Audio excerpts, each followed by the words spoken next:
তো যাচ্ছি ভিউয়ার্স, ঢাকায় যাচ্ছি। তো আসলে যুগের পরিবর্তনের সাথে সব কিছুতেই পরিবর্তন এসছে আমাদের কমিউনিকেশনেও। তো আমাদের ঢাকা শহরে এখন যেতে হলে বিভিন্ন ধরনের ফ্লাইওভার ব্রিজগুলো হয়েছে, যেগুলোর উপর দিয়ে অহরহই দূর দূরান্ত থেকে মানে দূরপাল্লার বাস ট্রাকগুলো চলাচল করে। আবার 6, 7, 8 লেনের রাস্তাও হয়েছে যেন যানজট কমানোর জন্য আর কি। বাট এগুলো যেরকম হচ্ছে যে ভয়ের কারণ আছে, পজিটিভ সাইডও আছে, বাট পজিটিভ সাইডের পাশাপাশি এগুলো কিছু ভয়ের কারণ আছে। ভয়ের কারণটা হচ্ছে এটা আমাদের দেশের যে দক্ষ চালক, তো দক্ষ চালকের অভাব। দক্ষ চালক নিয়ে তা না, বাট আমাদের ড্রাইভারগুলোর ধৈর্য কম। তারপরে হেলথ প্রবলেম আছে, কিছু অ্যাডিকশানও আছে ওদের। তো ড্রাইভারদের জন্য আসলে একটা নিয়ম বেঁধে দেওয়া উচিত।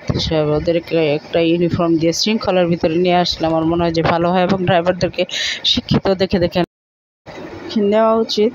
আর এটা তো ঢাকা শহরে যে পরিমাণ যানজট, ঢাকা শহরে ড্রাইভারদেরকে গাড়ি চালানো একটা আসলেই বিশেষ টেকনিক ড্রাইভারের প্রয়োজন। কারণ এদিক থেকে আসতে চৌরাস্তার মাথাগুলা দেখলে একদম ভীষণ ভয় লাগে।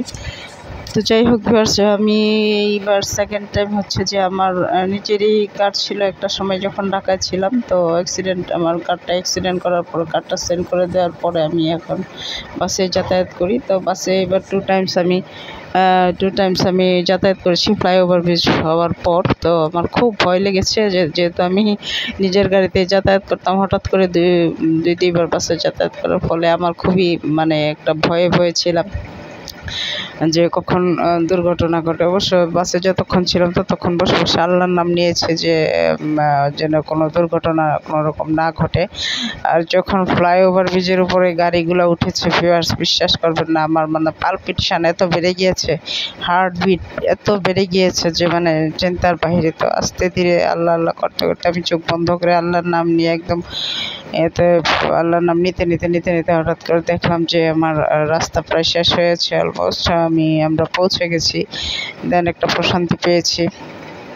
তারপরে আবার মাথায় টেনশন ছিল, তো এই রাস্তাটা হচ্ছে যে দিয়েই তো আমার আবার ব্যাক করতে হবে, সেটাও একটা মাথায় টেনশন। তো যাই হোক, সব কিছু মিলিয়ে আমি গিয়েছি। যাওয়ার পরে আমার খুব ভালোভাবে আমার কাজগুলো শেষ হয়ে গিয়েছে। শেষ হয়ে যাওয়ার পরে রেস্ট করেছি, বোনের বাসায় থেকেছি, খেয়েছি, একটু ঘুরেছি। তো মনে হয়েছিল যে আবার থেকেই যাই। তো ঘোরাঘুরি করে দেন আবার হচ্ছে যে ব্যাক করেছি। তো আপনাদেরকে দেখানোর অর্থ হচ্ছে যে আমি ফ্লাইওভার ব্রিজের উপর দিয়ে যেহেতু টু টাইমস আমি যাতায়াত করেছি, তো প্রথমবারে করা হয়নি ভিডিওটা, সেকেন্ড টাইম ভাবলাম যে ফ্লাইওভার ব্রিজের উপর দিয়ে যখন যাচ্ছি এটা তো আমাদের ভিউয়ার্সদের সাথে একটু শেয়ার করি, যদিও অনেকেই শেয়ার করেছে, আমি দেখেছি ভিডিও।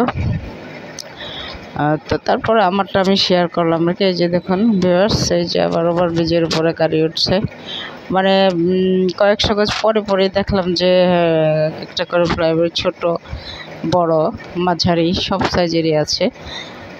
তো ওভারব্রিজের উপরে আসলে এখানে গাড়ি ঘোড়া ওভারটেক করা উচিত না। একজন আগে পিছে খুব শান্ত শিষ্টভাবে ধীর স্থিরভাবে ফ্লাইওভার ব্রিজের উপর দিয়ে গাড়িগুলা চালানো উচিত। এবং এই জন্য আমাদের ড্রাইভারদেরকে, আমাদের যে চালক আছেন তাদেরকে অন্তত যাত্রীদের কথা ভেবে খুব সংযতভাবে, ধৈর্যশীল হয়ে সংযতভাবে অনেস্টলি গাড়িটা চালিয়ে যাত্রীদেরকে নিরাপদ স্থানে পৌঁছে দেওয়াটাই তাদের দায়িত্ব। এবং ড্রাইভাররা হচ্ছে যে দেখুন একের পর এক ফ্লাইওভার যাচ্ছে আর উঠছে, তখন যে আমার কী অবস্থা হয় মানে আমি ঠিক চিন্তা করতে পারি না যে আমার মানে এত হার্টবিট বেড়ে যায়। তো আমি এটা যে ফ্লাইওভার ব্রিজের উপর দিয়ে এবার টু টাইমস, বাট আমি কিন্তু হিল ট্রাক্সেও যাতায়াত করেছি। তো এইভাবে করতে আমার যাত্রাটা শেষ হয়ে গেল। ভালো থাকবেন সবাই, আল্লাহ হাফেজ।